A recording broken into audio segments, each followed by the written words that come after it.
1913. Parade. We demand an amendment. In 1913, Alice Paul helped plan a parade. It wasn't the nation's first demonstration in support of votes for women, and it wasn't the last one. This parade became a turning point, though, in the 72-year struggle for the right of women to vote in the United States. Alice Paul organized the parade just as a general might plan for battle.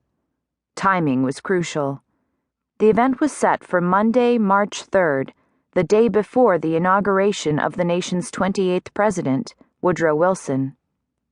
Alice Paul and her collaborators knew that plenty of people, including the media, would be on hand already for that occasion and would see and report about their event. Location was critical, too. They insisted that the parade follow the same prestigious route reserved for the inaugural procession. A small army of volunteers helped design floats, recruit bands, and enlist marchers for the event.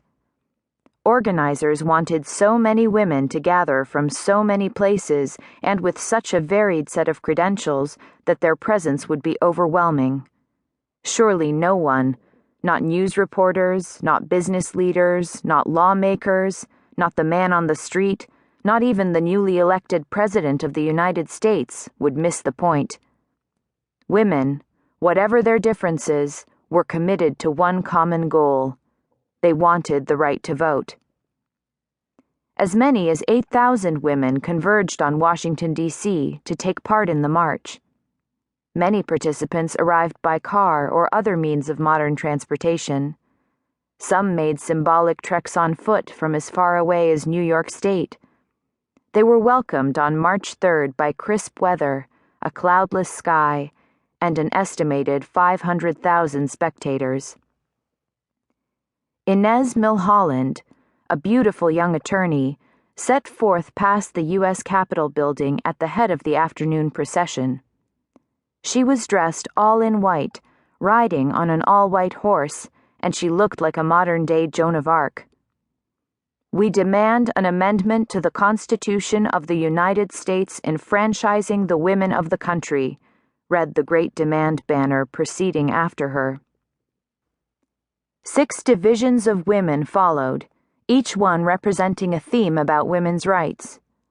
Some participants rode on floats, others were on horseback, most walked. The parade featured groups of women doctors, women nurses, women lawyers, women business leaders, women artists, and women educators. Women gathered to represent their clubs, states, religious groups, the Red Cross, the PTA, and political parties. Wives and daughters of congressmen, there were no congresswomen yet, joined the parade. African Americans were encouraged to march in a segregated group near the end of the lineup.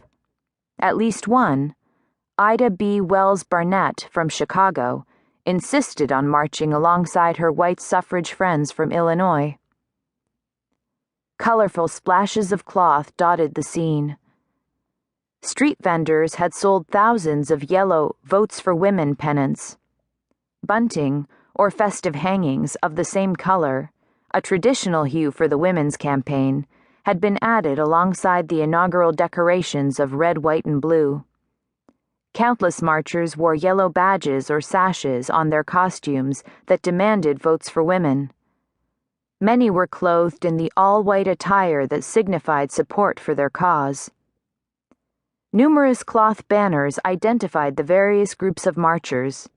Other banners, bearing instructive messages, hung from floats or handheld poles. Many of these standards featured a new trio of colors for the movement: purple for justice, white for purity of purpose, and gold for courage. Milholland, proceeding on her white steed, turned onto Pennsylvania Avenue. The White House and the end of her march lay ahead. The parade stretched out, fully formed, behind.